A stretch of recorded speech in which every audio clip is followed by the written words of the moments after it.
Good morning guys, welcome back to day 7 out of 100. सकाळी उठल्या आधी मी बेडावरून घेतला. अक्षय गेलेला आहे शूटिंगला, पण आज त्याचं पॅकअप लवकर होणार आहे. त्याच्यानंतर मी फ्रेश होऊन घेतलं, ब्रश केला, फेस वॉश केलं. इथे मी मम्मा अर्थचं राईस फेस वॉश यूज करत आहे, जे अगदी थोड्याशा क्वांटिटीमध्ये घेतलं तरी त्याचा भरपूर फेस होतो. आता मी माझ्या फेसला आयसिंग करणार आहे आणि आयसिंग करता करता माझ्यासोबत काय झालं हे बघू शकता तुम्ही. फ्रीजरचं टेम्परेचर लो होतं हे मला माहितच नव्हतं, त्यामुळे याच्यामध्ये आईस बनलेलाच नाहीये. देन मी माझ्यासाठी डिटॉक्स ड्रिंक बनवलं.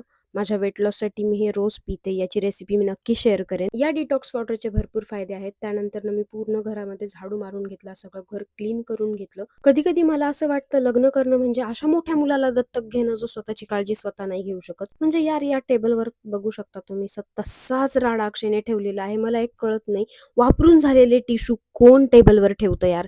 म्हणजे मला कधी कधी या गोष्टीचा खूप राग येतो. क्या करू यार मैं अक्षय का, उसको मार भी तो नहीं सकती, प्यार जो करती हूँ. त्यानंतर हा पसारा देखील आवरून घेतला. रात्री ऑडिशन बनवलेलं, तो ड्रेस देखील तसाच ठेवलेला होता. दिनभर इतना सारा काम करके मैं तो थक गई. आता जस्ट मला कुठेतरी वाटलं की आता सगळी कामं संपली की काय, पण नाही, तसं नाहीये. ताईकडे जाताना जे कपडे आवरायचे ठेवलेले होते तेही तसेच राहिले होते, तेही आवरून घेतले. फायनली आता मला आंघोळीला जायचा मुहूर्त लागलेला आहे. हे जे प्युरिफायर आहे ना, हे आम्हाला मुंबईच्या एका कलेक्टरने गिफ्ट दिलेलं होतं आमचं लग्न झाल्यानंतर. आणि इकडे बघितलं तर भांड्यांचा पसारा देखील मला बेसिनमध्ये तसाच दिसतो, तो देखील क्लीन करून घेतला. हे जे प्युरिफायर आहे अचानकच गायब झालं होतं, त्यामुळे आम्हाला हे वाला घ्यावं लागलं होतं, नाईलाज असतो. नंतर हे सापडलं आणि आता हे मी खास हेअर वॉश करण्यासाठी ठेवलेले आहे, कारण आमच्याकडे खूप खराब पाणी येत आहे आणि खरंच त्या पाण्यामुळे माझा प्रचंड हेअरफॉल होतोय. देन मी भाकरी बनवल्या. भाजी तर ऑलरेडी ताईकडून आणलेली होती. अक्षयची वाट बघत होते, पण तो काही लवकर आलाच नाही. मग मी जेवण करून घेतलं. त्यानंतर अक्षय आला, त्यानं मला टॅबलेट दिली, कारण मला बरं वाटत नव्हतं आज बिलकुल.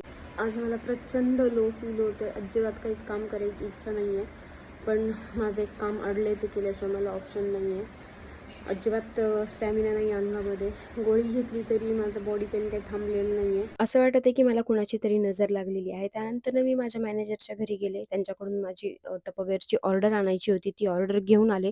The struggle is real. तुम्ही पाहू शकता, खूप सारी ऑर्डर होती माझी. रिक्षा करून आले. रिक्षामध्ये तुम्ही पाहू शकता, अख्खी रिक्षा गच्च भरलेली आहे माझ्या सामानाने आणि माझ्या चेहऱ्यावर थकानही तुम्हाला साफ साफ दिसत असेल. त्यानंतर मी आणि माझ्या मॅनेजर आम्ही दोघे गेले होतो टपरवेअरचा स्टॉल लावायला. या आहेत माझ्या मॅनेजर दीप्ती, ज्या खूप गोड आहेत आणि खूप कोऑपरेटिव्ह आहेत. आज आमचं अचानक ट्युनिंग झालेलं होतं, तो आम्ही लावत आहोत टपरवेअरचा स्टॉल अविवा बिल्डिंगच्या एक्झॅक्ट समोर. हे आहे बाटाचं शोरूम, त्याच्या एक्झॅक्ट समोर, आणि सेलेस्ट बिल्डिंगच्या खाली आमचा स्टॉल आहे.